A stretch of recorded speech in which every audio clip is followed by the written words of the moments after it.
രാത്രികാലങ്ങളിലെ അപ്രഖ്യാപിത power കട്ടിൽ ജനം പൊറുതിമുട്ടിയിരിക്കുകയാണെന്നും ഈ നടപടിയിൽ നിന്ന് KCB പിന്തിരിയണമെന്നും ആവശ്യപ്പെട്ട് Valanchery municipal youth league committee Valanchery KCB assistant എഞ്ചിനീയർക്ക് നിവേദനം നൽകി. 10 വർഷം പവർ കട്ടില്ലാത്ത കേരളം എന്ന് തെരഞ്ഞെടുപ്പ് സമയത്ത് ജനങ്ങളെ പറഞ്ഞു പറ്റിച്ച് സർക്കാർ തെരഞ്ഞെടുപ്പ് കഴിഞ്ഞപ്പോൾ ജനങ്ങളെ പൊറുതുമുട്ടിച്ച് രാത്രികാലങ്ങളിൽ അപ്രഖ്യാപിത പവർ കട്ട് നടപ്പാക്കിയിരിക്കുകയാണെന്ന് Valanchery municipal youth league committee ആരോപിച്ചു.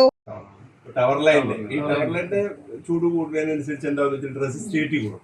നമ്മുടെ മിക്കവാറും 1 ടൺ ലൈനൊക്കെ എന്താ വെച്ചാൽ ഈ ഇവിടുന്ന് LD എന്നുള്ള ഇതായതുകൊണ്ട് അവിടുന്ന് തന്നെ ഈ റെസിഷൻ തുടങ്ങും.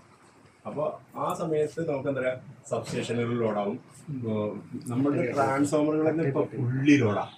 അതായത് ഇന്നലെ രാത്രി ഞങ്ങളുടെ സ്റ്റേ municipal Muslim youth league president CH Ali Shahid Gurukkal, Shihab Parakkal, Muhsin Vadakkumuri, Karim Mannath, Hashim Alukkal, Fawaz BB, Sadiq തുടങ്ങിയവർ പങ്കെടുത്തു. ന്യൂസ് 99 വളാഞ്ചേരി. എന്റെ ഇഷ്ടങ്ങൾ എന്റെ ഫാമിലിക്ക് അറിയാം. Family wedding centre, Kunnamangalam, Vadakara, Manjeri, Meppadi, Tirur, Perinthalmanna and UAE.